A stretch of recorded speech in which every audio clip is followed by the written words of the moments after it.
നമുക്കിന്ന് അഗസ്തീനിയൻ ആത്മീയതയുടെ അടിസ്ഥാനത്തിൽ ആത്മീയ ജീവിതത്തിൽ സൗഹൃദത്തിന്റെ പങ്ക് എത്രത്തോളം പ്രാധാന്യമുണ്ട് എന്ന് നമുക്ക് ഒരുമിച്ച് ചിന്തിക്കാം. വിശുദ്ധ അഗസ്റ്റിൻ ഒരിക്കൽ പറഞ്ഞു, രണ്ടുപേർ ഒരുമിച്ച് ദൈവത്തെ അന്വേഷിക്കുമ്പോൾ അവരുടെ സൗഹൃദം വെറും മാനുഷിക ബന്ധം മാത്രമല്ല, മറിച്ച് അത് ദൈവകൃപയുടെ അടയാളമാണ്. അഗസ്തീനിയൻ ആത്മീയതയിൽ സൗഹൃദം ഒരു മാനുഷിക ബന്ധം മാത്രമല്ല എന്ന് നാം പറയുമ്പോൾ അത് ദൈവത്തെ ഒരുമിച്ച് അന്വേഷിക്കുന്ന ഒരു തീർത്ഥയാത്രയാണ്. ഒരു യഥാർത്ഥ സുഹൃത്ത് നമ്മുടെ സന്തോഷങ്ങളിൽ മാത്രം പങ്കുചേർന്നവരല്ല എന്ന് നമുക്കറിയാം. അവർ നമ്മുടെ വിശ്വാസത്തെ വളർത്തുകയും വിശുദ്ധിയിലേക്ക് നയിക്കുകയും ചെയ്യുന്നവരാണ്. അഗസ്റ്റിന്റെ ആത്മകഥയിൽ 4-ാം പുസ്തകത്തിൽ അഗസ്റ്റിൻ തന്റെ ജീവിതത്തിലെ ഏറ്റവും വേദനാജനകമായ അല്ലെങ്കിൽ അഗസ്റ്റിന്റെ ജീവിതത്തെ തളർത്തിക്കളഞ്ഞ ഒരു സംഭവം ഇങ്ങനെ പങ്കുവയ്ക്കുന്നുണ്ട്. അഗസ്റ്റിന്റെ ആത്മസുഹൃത്തായ അലിപ്പിയൂസ്, ബാല്യം മുതൽ അവർ ഒരുമിച്ച് വളർന്നു. അവരുടെ ജീവിതത്തിന്റെ എല്ലാ സന്തോഷങ്ങളും അവർ ഒരുമിച്ച് പങ്കുവച്ചു. എന്നാൽ കുറച്ചു നാളുകൾക്ക് ശേഷം അലിപ്പിയൂസ് രോഗബാധിതനായി. രോഗാവസ്ഥയിൽ അദ്ദേഹം മാമോദിസ സ്വീകരിച്ചു. കുറച്ചു നാളുകൾക്ക് ശേഷം അദ്ദേഹം മരണപ്പെട്ടു. ആ വേർപാട് അഗസ്റ്റിന്റെ ആത്മാവിനെ, അഗസ്റ്റിന്റെ ഹൃദയത്തെ ഉലച്ചു കളഞ്ഞു, അല്ലെങ്കിൽ അഗസ്റ്റിന്റെ ജീവിതത്തെ പൂർണ്ണമായി തകർത്തു. ഈ സംഭവത്തെ തുടർന്ന് അദ്ദേഹം തന്റെ ആത്മകഥയിൽ ഇങ്ങനെ പറയുന്നുണ്ട്: എന്റെ ഹൃദയം ദുഃഖത്താൽ പൂർണ്ണമായി ഇരുണ്ടുപോയി. ഞാൻ നോക്കുന്നിടത്തെല്ലാം മരണത്തിന്റെ നിഴൽ മാത്രമാണ് ഞാൻ കണ്ടത്. ഈ അനുഭവത്തിലൂടെ അഗസ്റ്റിൻ ഒരു വലിയ സത്യം മനസ്സിലാക്കി.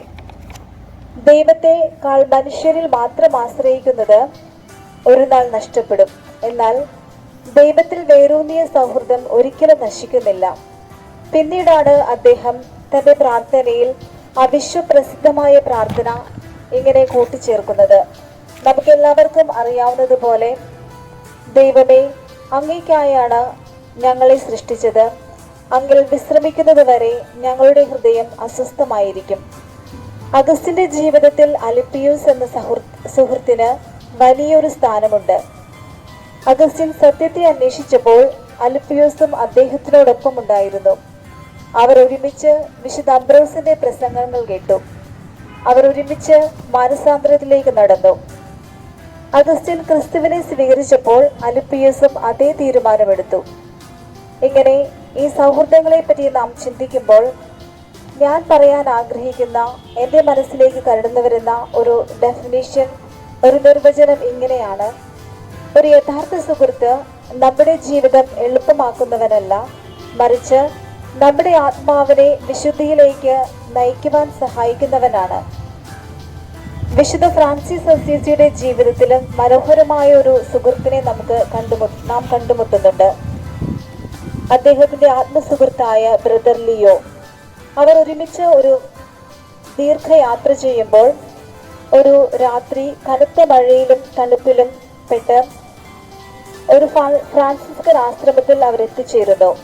അവിടെ അവർ ഫ്രാൻസിസ്കൻ ആശ്രമത്തിൽ ചെല്ലുമ്പോൾ അവർ വാതിലിൽ മുട്ടുമ്പോൾ അവർക്ക് വാതിൽ തുറന്നു കൊടുക്കുന്നില്ല. അവരെ അറിയുന്നത് പോലുമില്ല. ബ്രദർ ലിയോയ്ക്ക് ഈ സംഭവത്തെ തുടർന്ന് ഒരുപാട് വിഷമം തോന്നുമ്പോൾ വിശുദ്ധ ഫ്രാൻസിസ് നൽകുന്ന മറുപടി വളരെ പ്രസക്തമാണ്: സഹോദര ലിയോ, നമ്മെ അപമാനിക്കുന്നവരോട് കോപിക്കാതെ അവരെ സ്നേഹിക്കുകയും ക്ഷമിക്കുകയും ചെയ്തു കഴിഞ്ഞാൽ അതാണ് നാം അനുഭവിക്കുന്ന യഥാർത്ഥ സന്തോഷം. ആ രാത്രി അവർ ഒരു യഥാർത്ഥ സന്തോഷം അനുഭവിച്ചുവെന്ന് ചരിത്രം പറഞ്ഞു വയ്ക്കുന്നു. ഒരു യഥാർത്ഥ ആത്മീയ സൗഹൃദം പരസ്പരം ക്ഷമിച്ച് ക്രിസ്തുവിനെ പോലെ സ്നേഹിക്കാനും ജീവിക്കുവാനും കഴിയുമ്പോഴാണ് ഒരു യഥാർത്ഥ സുഹൃത്തിന്റെ പ്രാധാന്യം നമുക്ക് മനസ്സിലാകുക. ഒരുപക്ഷെ ഇന്ന് നമുക്ക് സോഷ്യൽ മീഡിയയിൽ ധാരാളം സുഹൃത്തുക്കൾ ഉണ്ടാവാം. എന്നാൽ ചില ചോദ്യങ്ങൾ നാം നമ്മോട് തന്നെ ചോദിക്കേണ്ടതുണ്ട്. എൻ്റെ സുഹൃത്ത് എന്നെ ദൈവത്തോട് അടുപ്പിക്കുന്നുണ്ടോ? അവർ എന്നെ പ്രാർത്ഥിക്കാൻ പ്രോത്സാഹിപ്പിക്കുന്നുണ്ടോ? ഞാൻ എൻ്റെ സുഹൃത്തുക്കളെ വിശുദ്ധിയിലേക്ക് നയിക്കുന്നുണ്ടോ? ഇവിടെ അഗസ്തീനിയൻ ആത്മീയതയിൽ ഈ ചോദ്യങ്ങളുടെ മറുപടി വളരെ വ്യക്തമാണ്. സൗഹൃദം ദൈവസ്നേഹത്തിൽ വേറുമ്പോൾ മാത്രമാണ് അത് യഥാർത്ഥ സൗഹൃദമായി മാറുന്നത്. പ്രിയ സഹോദരങ്ങളെ, അഗസ്റ്റിൻ തന്റെ ആത്മകഥയിലൂടെ നമ്മെ പഠിപ്പിക്കുന്നത് സൗഹൃദം ഒരു ദൈവാനുഗ്രഹമാണ്. എന്നാൽ ആ അനുഗ്രഹം പൂർണ്ണമാകുന്നത് അത് ദൈവത്തിലേക്ക് നയിക്കപ്പെടുമ്പോൾ മാത്രമാണ്. അൽപിയൂസിന്റെ സൗഹൃദം അഗസ്റ്റിനെ വിശുദ്ധിയിലേക്ക് നയിച്ചു. ഫ്രാൻസിസിന്റെ സൗഹൃദം ഫ്രാൻസിസിന് ബ്രദർ ലിയോയുമായുള്ള സൗഹൃദം അദ്ദേഹത്തെ ക്രിസ്തുവിന്റെ സ്നേഹത്തിൽ ഉറപ്പിച്ചു. നമ്മുടെ സൗഹൃദങ്ങളും അങ്ങനെയാവട്ടെ. പരസ്പരം കൈപിടിച്ച് ദൈവത്തിലേക്ക് നയിക്കുന്ന ആത്മീയ സൗഹൃദങ്ങൾ.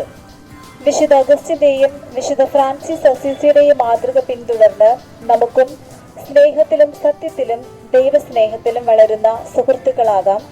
ദൈവം നമ്മെ ഓരോരുത്തരെയും അനുഗ്രഹിക്കട്ടെ.